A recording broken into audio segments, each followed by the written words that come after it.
ವೀಕ್ಷಕರೇ ನಮಸ್ಕಾರ, ಹೇಗಿದ್ದೀರಿ? ಹಿಂದೂಗಳಿಗೂ ಜಾನುವಾರು ಈ ಗೋವುಗಳಿಗೂ ಒಂದು ರೀತಿಯ ಅವಿನಾಭಾವ ಸಂಬಂಧ ಇದೆ.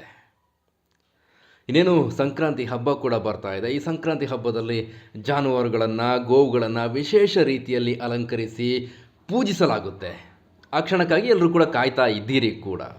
ಈ ನಡುವೆ ಸಂಕ್ರಾಂತಿ ಹಬ್ಬಕ್ಕೆ ಇನ್ನು ಒಂದು ದಿನ ಮಾತ್ರ ಬಾಕಿ ಇದೆ ಅನ್ನುವಂತಹ ಸಂದರ್ಭದಲ್ಲಿ ನಮ್ಮ ಸಮಾಜದಲ್ಲಿ ಹೇಯ ಕೃತ್ಯವೊಂದು, ಅಮಾನುಷವಾದಂತಹ ಕೃತ್ಯವೊಂದು ನಡೆದಿದೆ. ಅದು ಕೂಡ ನಮ್ಮ ರಾಜ್ಯದಲ್ಲಿ, ಕರ್ನಾಟಕದಲ್ಲಿ, ರಾಜ್ಯದ ರಾಜಧಾನಿ ಬೆಂಗಳೂರಿನ ಚಾಮರಾಜಪೇಟೆಯ ವಿನಾಯಕ ನಗರದಲ್ಲಿ ನಡೆದಂತಹ ಆ ಘಟನೆ ಇಡೀ ಸಮಾಜ, ಮಾನವ ಕುಲ ತಲೆ ತಗ್ಗಿಸುವಂತೆ ಮಾಡಿದೆ. ಅಂಥದ್ದು ಏನಾಯಿತು ಅಂತ ಯೋಚನೆ ಮಾಡ್ತಾ ಇದ್ದೀರಾ? ಅಲ್ಲಿ ಈ ಕರ್ಣ ಅನ್ನೋಂಥವ್ರು ಒಬ್ಬರು ಇದ್ದಾರೆ. ಅವರಿಗೆ ಒಂದಷ್ಟು ಜಾನುವಾರುಗಳಿದ್ದಾವೆ. ಜಾನುವಾರುಗಳನ್ನು ಪ್ರತಿನಿತ್ಯ ನೋಡ್ಕೊಳ್ತಾರೆ. ಸಂಜೆ ಹೊತ್ತಿಗೆ ಹಸುಗಳಿಂದ ಹಾಲನ್ನು ಕರೀತಾರೆ. ಹಾಲು ಕರೆದ ನಂತರ ಅವುಗಳನ್ನು ಹೊರಗೆ ಬಿಡ್ತಾರೆ. ಅವುಗಳು ಮನೆಯ ಅಕ್ಕಪಕ್ಕದ ಜಾಗದಲ್ಲಿ ರಾತ್ರಿ ಹೊತ್ತನ್ನು ಕಳೆಯುತ್ತವೆ. ನಿನ್ನೆ ಕೂಡ ಅದೇ ರೀತಿಯಾಗಿ ಒಂದಷ್ಟು ಹಸುಗಳು ಮನೆಯ ಪಕ್ಕ ಹಾಲನ್ನು ಕರೆದಿದ್ದಾರೆ. ಹಾಲು ಕರೆದ ನಂತರದಲ್ಲಿ ಹೊರಗಡೆ ಬಿಟ್ಟಿದ್ದಾರೆ. ಎಂದಿನಂತೆ ಅವುಗಳು ಆ ಪಕ್ಕದ ರಸ್ತೆಯಲ್ಲಿ ಮಲ್ಕೊಂಡಿದ್ದಾವೆ. ಅವುಗಳ ಪಾಡಿಗೆ ಈ ಹಸುಗಳು ಏನು ಮಾಡ್ತವೆ ಹೇಳಿ? ರಾತ್ರಿ ಹೊತ್ತು ಪಾಡಿಗೆ ಮಲ್ಕೊಂಡಿದ್ವು, ನಿದ್ದೆ ಮಾಡಿದ್ವು.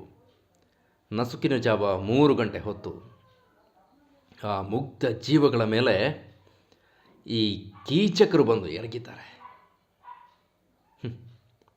ಹೇಳೋದಕ್ಕೂ ಒಂದು ರೀತಿಯಲ್ಲಿ ಭಯ ಆಗುತ್ತೆ ಕಣ್ರಿ. ಅದನ್ನು ಹಸುವಿನ ಕೆಚ್ಚಲಿನ ಮೇಲೆ ದಾಳಿ ಮಾಡಿದ್ದಾರೆ. ಅದು ಬ್ಲೇಡ್ನಿಂದ ಕೊಯ್ದಿದ್ದಾರೋ, ಮಚ್ಚಿನಿಂದ ಕೊಯ್ದಿದ್ದಾರೋ, ಅಥವಾ ಇನ್ಯಾವುದರಿಂದ ಕೆಚ್ಚಲನ್ನು ಕತ್ತರಿಸಿದ್ದಾರೋ ಗೊತ್ತಿಲ್ಲ. ಅಬ್ಬಾ, ಮೂರು ಹಸುಗಳ ಮೇಲೆ. ಪಾಪ ಆ ಮುಗ್ಧ ಜೀವಗಳು ಹೇಗಾಗಿರಬೇಡ. ಮೂಕ ಜೀವಗಳು ಜಾಸ್ತಿ ಅಂದರೆ ಏನು ಮಾಡಿರುತ್ತೆ ಹೇಳಿ?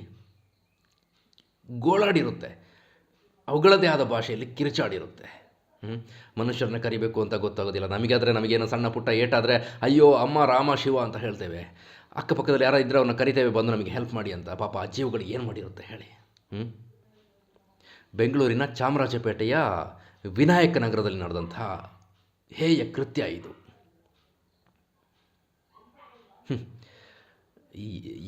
ಈ ಕೃತ್ಯವನ್ನು ಮಾಡಿದವರಿಗೆ ಯಾವ ಪದಗಳಿಂದ ಅವ್ರನ್ನ ಬೈಬೇಕು ಅನ್ನೋದು ಗೊತ್ತಾಗ್ತಾ ಇಲ್ಲ. ಒಂದು ರೀತಿಯಲ್ಲಿ ಉಗ್ರಗಾಮಿ ಕೃತ್ಯ ಅಂತ ಹೇಳಿದ್ರು ತಪ್ಪಾಗಲಿಕ್ಕಿಲ್ಲ. ಹಸುಗಳು ಏನು ಮಾಡಿರುತ್ತೆ? ಅಮ್ಮಮ್ಮ ಅಂದರು. ಇನ್ಯಾವನೋ ಅಕ್ಕಪಕ್ಕದ ಮನೆಯವನು ಮಾಡ್ದ ಅಂತ ಇಟ್ಕೊಳ್ಳಿ. ಅವನ ಮನೆಯ ಹೊರಗಡೆ ಇದ್ದಂಥ ಗಿಡಗಳಿಂದ ಆ ಸೊಪ್ಪುಗಳನ್ನು ತಿಂದಿರ್ಬೋದು ಅಷ್ಟೇ. ಒಂದು ವೇಳೆ ಅವುಗಳೇನಾದರೂ ತಪ್ಪು ಮಾಡಿದ್ವು ಅಂತ ಹೇಳಿದರೆ, ಅದು ಬಿಟ್ಟರೆ ಆ ಪಕ್ಕದ ಮನೆಗೆ ಇರ್ಬೋದು, ಅಥವಾ ಯಾವುದೋ ಮನೆಗೆ ಹೋಗಿ ಸಗಣಿ ಹಾಕಿರ್ಬೋದು. ಅದರಿಂದ ಯಾರಿಗಪ್ಪ ಸಮಸ್ಯೆ? ಸಗಣಿ ಹಾಕಿದರೆ ಅದನ್ನು ಗಿಡಗಳಿಗೆ ಗೊಬ್ಬರ ಆಗಿ ಬಳಸ್ಬೋದಿತ್ತು. ಸೊಪ್ಪು ಗಿಡಗಳನ್ನ ತಿಂದಿದ್ರೆ ಅದು ಇವತ್ತಲ್ಲ ನಾಳೆ ಒಂದು ವಾರದಲ್ಲಿ ಚಿಗುರೊಡಿತಾ ಇತ್ತು. ಹೋಗಿ ಹಾಲು ಕೊಡುವಂತಹ ಕಾಮಧೇನುವಿನ ಕೆಚ್ಚಲನ್ನು ಕತ್ತರಿಸಿದ್ದೀರಲ್ಲ. ಮನುಷ್ಯತ್ವ ಇದೆ ಅವರಿಗೆ? ಏನು ಹೇಳಬೇಕು ಹೇಳಿ? ನಾವು ನಮ್ಮ ಹಿಂದೂ ಸಂಸ್ಕೃತಿಯಲ್ಲಿ ಗೋವನ್ನು ಮಾತೆಗೆ ಹೋಲಿಸ್ತೇವೆ. ಹಾಗಾಗಿ ಗೋಮಾತೆ ಅಂತ ಹೇಳ್ತೇವೆ. ಗೋವು ಏನೇ ತಿಂದರೂ ಕೂಡ ಮೇಯ್ತಾ ಹೋಗುತ್ತೆ.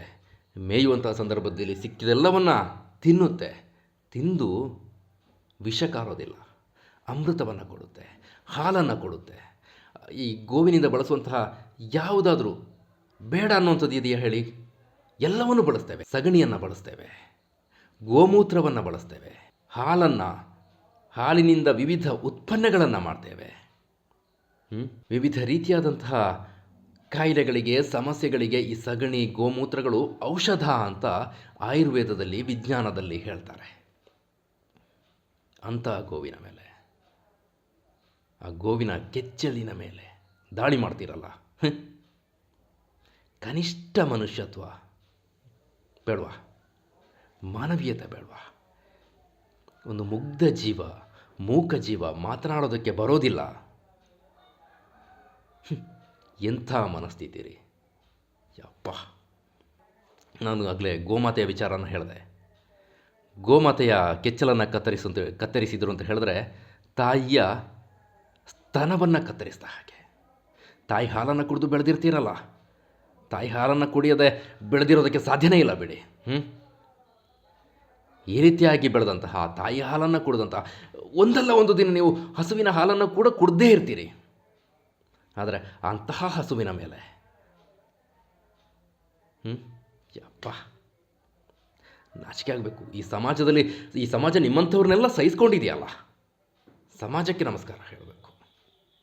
ಎಂಥದ್ದೇ ಒಂದು ವೇಳೆ ನೀವು ಆ ಮನೆ ಮಾಲೀಕರ ಮೇಲಿನ ದ್ವೇಷ ಇರಲಿ, ಅವ್ರ ಮೇಲೆ ನಿಮಗೆ ಯಾವುದೇ ರೀತಿಯಾದಂತಹ ಒಂದು ಸಿಟ್ಟು ಇತ್ಯಾದಿ ಏನೇ ಇರಲಿ ರೀ, ಅದು ಇತ್ತು ಅಂತ ಹೇಳಿದ್ರೆ ಅವರ ಮೇಲೆ ತೀರಿಸ್ಕೊಳ್ಬೋದಿತ್ತು. ಆದರೆ ಈ ಮುಗ್ಧ ಜೀವಗಳ ಮೇಲೆ ತೀರಿಸ್ಕೊಳ್ಳೋದು ಅದು ಎಷ್ಟರ ಮಟ್ಟಿಗೆ ಸರಿ ಕಾಣ್ತು ನಿಮಗೆ? ಯಪ್ಪ, ಇಲ್ಲಿ ಮನೆ ಮಾಲೀಕರು ಮಾತಾಡ್ತಾ ಹೇಳ್ತಾ ಇದ್ದರು, ಅಲ್ಲೇ ಪಕ್ಕದಲ್ಲಿ ಯಾವುದೋ ಒಂದು ಗೋ ಆಸ್ಪತ್ರೆ ಇದಂತೆ, ಅಂದರೆ ವೆಟರ್ನರಿ ಆಸ್ಪತ್ರೆ ಇತ್ತಂತೆ. ಆಸ್ಪತ್ರೆಯನ್ನು ಮುಚ್ಚೋದಕ್ಕೆ ಆಡಳಿತ ವ್ಯವಸ್ಥೆ ಮುಂದಾಗಿತ್ತು, ಅದಕ್ಕೆ ನಾನು ವಿರೋಧ ವ್ಯಕ್ತಪಡಿಸಿದ್ದೆ. ಅದಕ್ಕಾಗಿ ಈ ರೀತಿ ಮಾಡಿದ್ದಾರಾ ಅಂತ ಗೊತ್ತಿಲ್ಲ. ಆದರೆ ಅದಕ್ಕಾಗಿ ಮಾಡಿದರೂ ಕೂಡ ತಪ್ಪೇ, ನೀವು ಯಾವುದಕ್ಕಾಗಿ ಮಾಡಿದರೂ ಕೂಡ ತಪ್ಪೇ. ಇನ್ನೊಂದು ವಿಚಾರ ಅಲ್ಲಿನ ಸ್ಥಳೀಯರು ಹೇಳ್ತಾ ಇದ್ರು, ಆ ಸುತ್ತಮುತ್ತಲ ಭಾಗಗಳಲ್ಲಿ ಈ ಮಾದಕ ವ್ಯಸನದ ಹಾವಳಿ ಹೆಚ್ಚಾಗಿದೆಯಂತೆ. ರಾತ್ರಿ ಹೊತ್ತು ಕತ್ತಲು ಆವರಿಸ್ತಾ ಇದ್ದಂತೆ ಮಾದಕ ವ್ಯಸನ ಮಾಡಿಕೊಂಡು ಹುಚ್ಚಾಟವನ್ನು ತೋರುವಂಥವರ ಸಂಖ್ಯೆ ಹೆಚ್ಚಿದೆ ಅನ್ನುವಂತಹ ಮಾತು ಕೂಡ ಕೇಳಿ ಬರ್ತಾ ಇತ್ತು. ರಾಜ್ಯ ಸರ್ಕಾರ ಈ ವಿಚಾರದನ್ನು ಇಲ್ಲಿಗೆ ಬಿಟ್ಟರೆ, ಯಾಕೆಂತಂದರೆ ಭಾವನೆಗಳ ಜೊತೆ ಈ ಗೋವಿಗೂ ಜನರಿಗೂ ಭಾವನಾತ್ಮಕ ಸಂಬಂಧ ಇದೆ, ಭಾವನಾತ್ಮಕವಾದಂತಹ ಒಡನಾಟವಿದೆ. ಸರ್ಕಾರ ಇದನ್ನು ಗಂಭೀರವಾಗಿ ಪರಿಗಣಿಸಿ ಅಕ್ಕಪಕ್ಕದ CC ಕ್ಯಾಮರಾಗಳನ್ನು ನಿಮಗೆ ಪರಿಶೀಲನೆ ಮಾಡಿದರೆ ಖಂಡಿತವಾಗಿಯೂ ಯಾರು ಆರೋಪಿಗಳು, ಯಾರು ಈ ಹೀನ ಕೃತ್ಯವನ್ನು ಎಸಗಿದ್ದಾರೆ, ಪಾಪಿ ಕೃತ್ಯವನ್ನು ಎಸಗಿದ್ದಾರೆ, ಖಂಡಿತವಾಗಿ ಸಿಕ್ಕೇ ಸಿಗ್ತಾರೆ. ಅವರನ್ನು ಬೆನ್ನು ಮೂಳೆ ಮುರಿಯದ ಬಿಟ್ಟರೆ ಈ ಸಮಾಜಕ್ಕೆ ತಪ್ಪು ಸಂದೇಶ ಖಂಡಿತ ಕೊಟ್ಟಂತಾಗುತ್ತೆ. ಹಿಂದಿನ ಸರ್ಕಾರ ಕಠಿಣ ಕ್ರಮ ಅಂತ ಹೇಳ್ತಾ ಇತ್ತು. ಯಾವ ರೀತಿಯಾದಂಥ ಕಠಿಣ ಕ್ರಮಗಳನ್ನು ಕೈಗೊಂಡಿದ್ದಾರೆ ಅನ್ನೋದು ಗೊತ್ತಿದೆ. ಈಗಿನ ಗೃಹ ಸಚಿವರು, ನೀವು ನೋಡ್ತೇನೆ, ಪರಿಶೀಲನೆ ಮಾಡ್ತೇನೆ, ದಾಖಲೆಗಳನ್ನ ತರಿಸ್ಕೊಳ್ತೇನೆ, ಅಲ್ಲಿಂದ ಮಾಹಿತಿ ಪಡಿತೇನೆ, ಆಮೇಲೆ ಕ್ರಮ ಕೈಗೊಳ್ತೇನೆ. ಅವ್ರದ್ದು ಕಠಿಣ ಕ್ರಮ ಆಯಿತು, ನಿಮ್ಮದು ತರಿಸ್ಕೊಳ್ತೇನೆ, ಮಾಡ್ತೇನೆ, ಆಗ್ತೇನೆ, ಹೋಗುತ್ತೆ, ಈ ರೀತಿಯಾದಂಥ ಹೇಳಿಕೆಗಳನ್ನು ಕೊಡೋದು ಬಿಟ್ಟು ಕಠಿಣ ಕ್ರಮ ಯಾವ ರೀತಿಯಾಗಿ ಕಾನೂನು ರೀತಿಯಾಗಿ ಏನೆಲ್ಲ ಕ್ರಮವನ್ನು ಕೈಗೊಳ್ಬೋದು ಆ ರೀತಿಯಾದಂತಹ ಕ್ರಮವನ್ನು ನೀವು ಕೈಗೊಳ್ಳಲೇಬೇಕು. 3 ಹಸುವಿನ ಕೆಚ್ಚಲನ್ನು ಕತ್ತರಿಸಿ ಆ ಪ್ರದೇಶದ ಚಿತ್ರಣವನ್ನು ನೋಡೋದಕ್ಕೆ ಆಗ್ತಾ ಇರಲಿಲ್ಲ ಬಿಡಿ. ಸಂಪೂರ್ಣ ರಕ್ತ ಸಿಕ್ತವಾಗಿ ಹೋಗಿತ್ತು. ಪಾಪ ಅದೆಷ್ಟು ನರಳಿದೆಯೋ ಆ ಜೀವ. ಬೆಳಗ್ಗೆ ಅವರ ಮನೆಯ ಮಾಲೀಕರು ಹೋದಾಗಂತೂ ಈ ವಿಚಾರ ಗೊತ್ತಾಗಿದೆ. ನಂತರ ಎಲ್ಲರೂ ಸೇರಿದರೆ PC ಮೋಹನ್ ಅವರಿಗೆ ಸೇರಿದಂಥ ಸಂಸದ PC ಮೋಹನ್ ಅವರ ಕ್ಷೇತ್ರವೇ ಅದು. ಶಾಸಕರಾಗಿ ಜಮೀರ್ ಅಹಮದ್ ಖಾನ್, ರಾಜ್ಯದ ಪ್ರಭಾವಿ ಸಚಿವರುಗಳಲ್ಲಿ ಅವರು ಕೂಡ ಒಬ್ಬರು. ಜಮೀರ್ ಅಹಮದ್ ಖಾನ್ ಅವರೇ, ನಿಮಗೂ ಜವಾಬ್ದಾರಿ ಇದೆ. ನೀವು ಯಾವುದೇ ಒಂದು ವರ್ಗದ ಶಾಸಕರಲ್ಲ, ಒಂದು ಸಮೂಹದ ಶಾಸಕರಲ್ಲ, ನಿಮ್ಮ ಕ್ಷೇತ್ರದ ಶಾಸಕರು. ನಿಮ್ಮ ಕ್ಷೇತ್ರದಲ್ಲಿ ಆದಂತಹ ಘಟನೆ, ಈ ಘಟನೆ ಬಗ್ಗೆ ನೀವು ಕಠಿಣ ನಿಲುವನ್ನು ತಾಳದೆ ಹೋದರೆ, ಆರೋಪಿಗಳ ವಿರುದ್ಧ ಶಿಕ್ಷೆಗಾಗಿ ನೀವು ಆಗ್ರಹಿಸದೆ ಹೋದರೆ, ನೀವು ಶಾಸಕರಾಗಿ ಇದ್ದೀರಲ್ಲ, ಅದಕ್ಕೆ ಅವಮಾನ ಮಾಡ್ದಂಗಾಗುತ್ತೆ. ನಿಮ್ಮ ಕ್ಷೇತ್ರದಲ್ಲಿ ಎಲ್ಲ ವರ್ಗದ ಜನರಿದ್ದಾರೆ. ನ್ಯಾಯ ಕೊಡಿಸ್ಬೇಕಾದಂತಹ ಜವಾಬ್ದಾರಿ ನಿಮ್ಮ ಮೇಲೂ ಇದೆ. ಕಠಿಣ ಕ್ರಮಕ್ಕಾಗಿ, ಕಾನೂನು ಕ್ರಮಕ್ಕಾಗಿ ಒತ್ತಾಯಿಸಬೇಕಾದಂತಹ ಜವಾಬ್ದಾರಿ ನಿಮ್ಮ ಮೇಲೂ ಇದೆ. ಇಂತಹ ಕೃತ್ಯ ಎಲ್ಲೂ ಕೂಡ ಆಗಬಾರ್ದು. ಯಾವುದೇ ಸಮಾಜ ಆಗಿರಲಿ, ಯಾವುದೇ ಪ್ರದೇಶ ಆಗಿರಲಿ, ಯಾವುದೇ ಸಮೂಹ ಇರಲಿ, ಆ ವ್ಯವಸ್ಥೆಯೊಳಗೆ ಇಂತಹ ಕೃತ್ಯ ಆಗಬಾರ್ದು. ಕೇವಲ ಹಸುವಿನ ಮೇಲೆ ಅಂತಲ್ಲ, ಯಾವುದೇ ಮೂಕ ಪ್ರಾಣಿಯಾಗಿರಲಿ, ಆ ಪ್ರಾಣಿಯ ಬಾಲ ಕತ್ತರಿಸೋದಾಗಿರ್ಬೋದು, ಕೆಚ್ಚಲು ಕತ್ತರಿಸೋದಾಗಿರ್ಬೋದು, ಅಥವಾ ಕಿವಿಯನ್ನು ಕತ್ತರಿಸೋದು, ಇಂತಹ ವಿಕೃತಿಗಳನ್ನು ನೋಡ್ತಾ ಇರ್ತೀವಿ ರೀ. ಪಾಪ ಮೂಕ ಪ್ರಾಣಿಗಳು ಏನು ಮಾಡಿರುತ್ತೆ ಹೇಳಿ? ಅವುಗಳಿಗೇನು ಗೊತ್ತಿದೆಯಾ ಇದನ್ನು ಮಾಡಬೇಕು, ಇದನ್ನು ಮಾಡಬಾರ್ದು ಅಂತ? ಪ್ರಾಣಿದಯ ಸಂಘ, ಆ ಸಂಘ, ಈ ಸಂಘ ಅಂತ ಇದೆ. ಈಗ ನಿಮ್ಮ ಅಸ್ತಿತ್ವವನ್ನು ತೋರಿಸಿ, ನಿಮ್ಮ ಅಬ್ಬರವನ್ನು ಈ ವಿಚಾರದಲ್ಲಿ ತೋರಿಸಿ, ಸರ್ಕಾರವನ್ನು ಒತ್ತಾಯಿಸಿ. ಬೇಕಾದ್ರೆ ಬಂದಲ್ಲಿ ಕೂತ್ಕೊಳ್ಳಿ. ಕೇವಲ ಇದು ಹಿಂದೂ ಸಂಘಟನೆಯವರಿಗೆ ಅಥವಾ BJPಯವರಿಗೆ ಸಂಬಂಧಿಸಿದ ವಿಚಾರ ಅಲ್ಲ. ಹಾಲನ್ನು ಎಲ್ಲರೂ ಕುಡಿತೀರ ತಾನೆ? ನಾನು ಕುಡಿತೀನಿ, ನೀವು ಕುಡಿತೀರಿ, ಎಲ್ಲರೂ ಕುಡಿತಾರೆ. ಹಾಲು ಎಲ್ರಿಗೂ ಬೇಕಲ್ಲ. ಹಾಗಾಗಿ ಎಲ್ಲರೂ, ಇದು ಕೇವಲ BJPಯವರಿಗೆ ಹಿಂದುತ್ವಕ್ಕೆ ಸಂಬಂಧಪಟ್ಟಿದ್ದು, ಹಿಂದೂ ಸಂಘಟನೆಗಳಿಗೆ ಸಂಬಂಧಪಟ್ಟಿದ್ದು ಅಂತ ಕೂತ್ರೆ, ನಾಳೆ ನಮ್ಮ ಮನೆಯಲ್ಲಿ, ನಮ್ಮ ಅಕ್ಕಪಕ್ಕದ ಮನೆಯಲ್ಲಿರುವಂತಹ ಕೊಟ್ಟಿಗೆಗೆ ನುಗ್ಗಿ ಹಸುವಿನ ಕತ್ತು ಸೀಳ್ತಾರೆ, ಕೆಚ್ಚಲನ್ನು ಸೀಳ್ತಾರೆ. ಅದಕ್ಕೆ ಅವಕಾಶ ಮಾಡಿ ಕೊಡೋದು ಬೇಡ.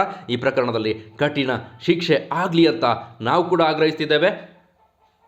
ಸಮಾಜದಲ್ಲಿರುವಂತಹ ಜವಾಬ್ದಾರಿಯುತ ನಾಗರಿಕ, ಮನುಷ್ಯತ್ವ ಇರುವಂತಹ ಕನಿಷ್ಠ ಇಲ್ಲಿ ಧರ್ಮದ ವಿಚಾರವನ್ನು ನಾನು ತರ್ತಾ ಇಲ್ಲ, ಜಾತಿಯ ವಿಚಾರವನ್ನು ತರ್ತಿಲ್ಲ, ಇನ್ಯಾವುದೋ ವಿಚಾರವನ್ನು ನಾನು ತರ್ತಾ ಇಲ್ಲ.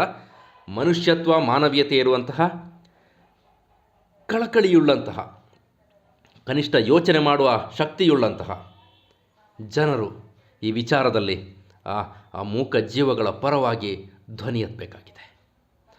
ಆ ವಿಚಾರದಲ್ಲಿ ಧ್ವನಿ ಎತ್ತುತ್ತೀರಿ ಅನ್ನೋಂತಹ ನಂಬಿಕೆ ಕೂಡ ಇದೆ. ನೋಡೋಣ ಯಾವ ರೀತಿಯಾದಂತಹ ಕ್ರಮಕ್ಕೆ ಸರ್ಕಾರ ಮುಂದಾಗುತ್ತೆ, ಮುಂದೆ ಏನೇನು ಆಗುತ್ತೆ ಅನ್ನೋದರ ಕುರಿತಾಗಿಯೂ ಕೂಡ ಮಾಹಿತಿಯನ್ನು ಕೊಡ್ತೇವೆ. ಎಲ್ರಿಗೂ ನಮಸ್ಕಾರ. ಇಂಥ ಕೃತ್ಯಗಳಿಗೆ ನಾವು ಕಡಿವಾಣ ಹಾಕೋಣ. ಎಲ್ರಿಗೂ ಒಳ್ಳೆಯದಾಗಲಿ.